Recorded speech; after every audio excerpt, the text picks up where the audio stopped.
Alright, so welcome to part 2 of my on how to practice magic series. So part 1 was my introduction to my least, was the introduction to my least favorite way of practicing magic. And yeah, I don't really like it, but if you missed that, you can go ahead and check that out. But this time I'm presenting desirable difficulties, which is a term coined by Robert Jork. I'm sorry if I butcher your name, but he is a professor of psychology, and he coined the term back in 1994. So we're gonna go into that theory. So just as a heads up, this is going to be a comprehensive guide to desirable difficulties, because I do have pretty surface knowledge on the stuff, but I do believe that this will at least give like the main structure so that you can apply it to your practice sessions as well. And also do note that you can apply this to other things as well, right? To like in your life, right? You can apply this to, like, I don't know, studying exams as well, right? But because this is a magic channel, I'll be focusing on how you can practice magic using desirable difficulties. So the main theory behind desirable difficulties is that people need challenges, right? We need challenges to progress, but these challenges don't have to be like all at once, right? Or else that'll be just like the previous practicing theory, right? So these challenges have to be in the right doses. They have to be in the right amounts at the right time, so that we can learn in the most optimized way possible, right? But because of these challenges, right, because they're like challenges, right? So obviously our initial performance will be kind of bad, right? But studies have shown that the long-term performance of what is practiced during those challenges will become much better, like over the course of a longer period of time. So even though it might not show like results immediately, over time, but studies have shown that doing them like over a period of time, doing the right amount of like difficulty over a period of time, have shown that it is more effective over the long term than just like cramming everything and then doing everything at once, because that's short. So what you need are basically the proper conditions for these challenges, and those challenges are what Robert A. Jork coined, which are desirable difficulties. So there are basically two main conditions, I would want to say. It's one is variation. So variation obviously plays a huge role in how you learn, because you don't only want to practice the same thing over and over and over again, because at the end of the day, that's just going to be the same thing, right? So what you want to try and do is that you want to vary things, right? You want to try different things, right? So are you using a broken in deck? Maybe try like a poop deck, or maybe a new deck, right? Try and switch it up, or maybe like switch to a deck of different a different deck from a different company. So for example, if I'm using a USPCC deck, maybe I just need a China deck, or maybe I need a Taiwan deck, or maybe like just a Cardamundi deck, right? So just doing those things will condition you to have more exposure to more things, and will vary the conditions of what you're practicing, right?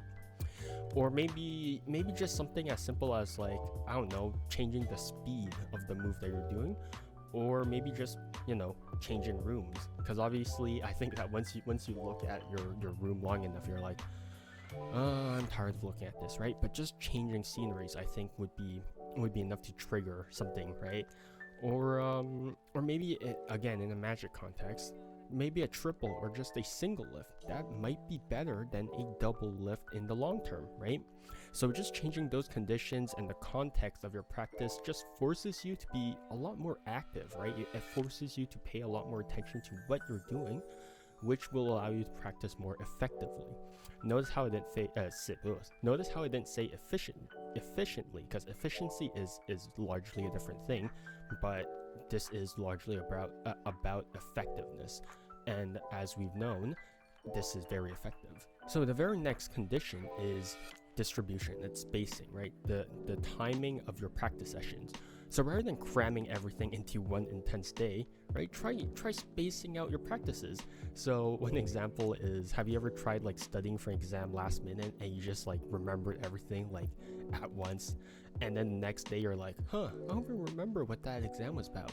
That's pretty much the same thing, but if you studied if you studied everything over a longer period of time, you would retain a lot more information. So it's basically the same thing.